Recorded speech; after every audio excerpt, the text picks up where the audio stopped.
Railway का इतिहास रहा है मान्यवर कि रेलवे ने देश की तरक्की में अपनी महत्वपूर्ण भूमिका निभाई है। रेलवे ने देश के विकास में अपनी महत्वपूर्ण भूमिका निभाई है। लेकिन उस रेलवे के साथ आज सरकार क्या कर रही है, इसके बारे में हमें गंभीरतापूर्वक विचार करना पड़ेगा। माननीय मंत्री जी यहां पर बैठे हैं। अभी पिछले कुछ दिनों पहले कहा गया साहब 150 ट्रेनें निजी हाथों में दी जाएंगी, 50 प्लेटफॉर्म निजी हाथों में दिया जाएगा। मुझे याद है मान्यवर, एनडीए के संयोजक रह चुके हैं जाट साहब, आज इस दुनिया में नहीं है। उनको श्रद्धांजलि देना चाहूंगा इस अवसर पर। 74 में उन्होंने बहुत बड़ी हड़ताल की थी, और जो 1974 की हड़ताल थी मान्यवर रेलवे की, उस हड़ताल में मांग थी कि 5 लाख कर्मचारियों को पक्का करो। और तब रेलवे के नियमित कर्मचारियों की संख्या थी 15 लाख, ट्रेनों की संख्या थी 11,000। आज ट्रेन हो गई 22,000, कर्मचारियों की संख्या घट के हो गई 13 लाख। 74 से आज कर्मचारी हम नहीं बढ़ा पाए, रोजगार हम नहीं बढ़ा पाए। तकनीक हम बढ़ाने का दावा करते हैं, लेकिन उस तकनीक से लोगों को रोजगार की वृद्धि कितनी हुई है हम नहीं बता पाए। निश्चित रूप से दुर्घटनाओं का जिक्र अभी हुआ, उसमें कुछ कमी आई है, अच्छी बात है। लेकिन ये सब कुछ निजी हाथों में करने पर आमादा क्यों रहते हैं आप? सब कुछ बेचने के लिए तैयार क्यों रहती है सरकार? कभी कहते हैं एयरपोर्ट बेच देंगे, कभी कहते हैं सेल बेच देंगे, कभी कहते हैं कोल बेच देंगे। अभी मान्यवर यस बैंक का घोटाला हुआ, लाखों लोगों के पैसे डूब गए, और उस समय सरकार का तर्क आया क्या करें साहब, ये तो निजी बैंक है। तो जो सरकारी रहता है उसको आप निजी कर देते हैं, और जब निजी हो जाता है तो कह देते हैं ये तो निजी बैंक है, हम क्या करें? ये किस प्रकार की दोहरी व्यवस्था है? ये किस प्रकार से हमारी सरकार की सोच है? सारी कंपनियों को, सारी चीजों को बेचने की जो हमारी परंपरा है, उस पे सरकार को रोक लगानी चाहिए। 2-3 पॉइंट मान्यवर और कह के अपनी बात को खत्म करूंगा। आउटसोर्सिंग एक शब्द है, हर चीज को आउटसोर्सिंग करना है। आउटसोर्सिंग कितना बड़ा घोटाला है और कितना बड़ा एक कर्मचारियों के साथ धोखा है, इसके बारे में भी सरकार को विचार करना चाहिए। ठेके पे आप सब कुछ दे देते हैं, सफाई से लेके सब कुछ आप ठेके पे दे देते हैं, और जो कर्मचारी काम करते हैं उन कर्मचारियों से ज्यादा तनख्वाह पे दस्तखत करा के कम तनख्वाह दी जाती है। मांग हुई तो आपने बैंक के खाते खुलवा दिए। जो ठेकेदार है उसने एटीएम लोगों के लेके रख लिए, वो पैसा खुद निकाल लेता है तनख्वाह आने के बाद। तो मेरा ये कहना है, ये एक आउटसोर्सिंग का जो नाम देके सारी चीजों को आप बाहरी व्यवस्था को निजी हाथों में देने का काम करते हैं, वो कर्मचारियों के साथ, ठेका मजदूरों के साथ एक बहुत बड़ा शोषण है।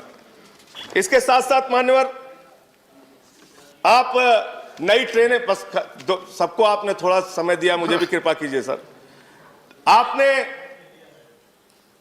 तेजस ट्रेन चलाई, तेजस ट्रेन में और शताब्दी ट्रेन में 5 मिनट का अंतर है, और किराए में 1.5 गुना का अंतर है। तो आप करना क्या चाह रहे हैं? जब ट्रेनें आपके पास उपलब्ध हैं, सुपरफास्ट ट्रेन उपलब्ध है आपके पास, ऐसे में नई ट्रेनें, निजी ट्रेनें लाके किराया ज्यादा लेके आप एक नए प्रकार का आप शोषण करते हैं। मैं मान्यवर आपके माध्यम से सिर्फ इतना कहना चाहूंगा कि रेलवे इस देश की जीवन रेखा है, और रेलवे की आज जो दुर्दशा है उसके सबसे बड़ी कहानी अगर आपको जाननी है तो झांसी के अंदर पिछले साल हादसा हुआ था। ट्रेन में सफर करने वाले यात्रियों की जान चली गई। गर्मी के कारण जनरल डिब्बों में लोगों को बैठने की जगह नहीं होती है, पिस के आते हैं वो लोग। मैं आपके माध्यम से सरकार से सिर्फ इतना निवेदन करना चाहता हूं, अपने कमाऊ पूत को बेचने का काम मत कीजिए। आपका अगर कोई लड़का मेधावी है, तेज है, अगर हाई स्कूल में अच्छा नंबर पाया, इंटर में थोड़ा कम नंबर पाया, बीए में थोड़ा अच्छा नंबर पाया, एमए में थोड़ा और कम पाया, तो उसको चौराहे पे आप खड़ा करके नीलाम मत कीजिए। उस व्यवस्था को ठीक करने का काम कीजिए। रेलवे के कर्मचारियों पर भरोसा कीजिए। रेलवे को आगे बढ़ाने के लिए रेलवे कर्मचारियों को साथ में लेके जो सेवा अब तक वो करते आए हैं इस देश की, वो करने का काम कीजिए। रेलवे को हर चीज को निजी हाथों में बेचने की जो आपकी सोच है उस सोच पर रोक लगाइए। मैं सिर्फ यही कहना चाहता हूं कि अगर आपको ठंड लगी है तो घर का किवाड़ा निकाल के उसको आग में जला के तापने का काम मत कीजिए। ये इसी प्रकार की व्यवस्था और इसी प्रकार की कार्रवाई आपकी है जो सारे सरकारी विभागों को आप निजी करते जा रहे हैं। बहुत बहुत धन्यवाद। श्री प्रफुल्ल। कुछ मान्य सदस्यों ने एम्प्लॉयमेंट की भी बात की और कुछ ने कहा कि SC ST के भी आंकड़े चाहिए थे, तो मुझे सूचित करते हुए खुशी है कि 2018 और 19 के बीच हमने 1,18,930 लोगों को नई नौकरियां दी है। उसमें शेड्यूल्ड कास्ट 17,901 है, शेड्यूल्ड ट्राइब 9,196 है, OBC 30,139 है। जब तक ये प्रोसेस शुरू हो गया था तब तक इकोनॉमिकली वीकर सेक्शन का प्रावधान नहीं हुआ था। वो प्रधानमंत्री मोदी जी की सरकार ने सदन से पारित कराया 2018 में। अब जो अगली भर्ती है उसमें इकोनॉमिकली वीकर सेक्शन के लिए भी 10% रिजर्व किया जाएगा। दिव्यांगों को भी 1680 नौकरियां रेलवे दे पाया है और मैं समझता हूं कि हर प्रकार से भारतीय रेल इस देश में युवा युवतियों के उमंग और उत्साह को रिस्पेक्ट करता है। आगे चल के हमने नई भर्ती का प्रोसेस भी शुरू कर दिया है। उसके लिए टेंडर करना, एजेंसी ढूंढना वगैरह वो शुरू हुआ है। तो देखा आप लोगों ने सवाल क्या पूछा गया और रेलवे मिनिस्टर ने जवाब क्या दिया।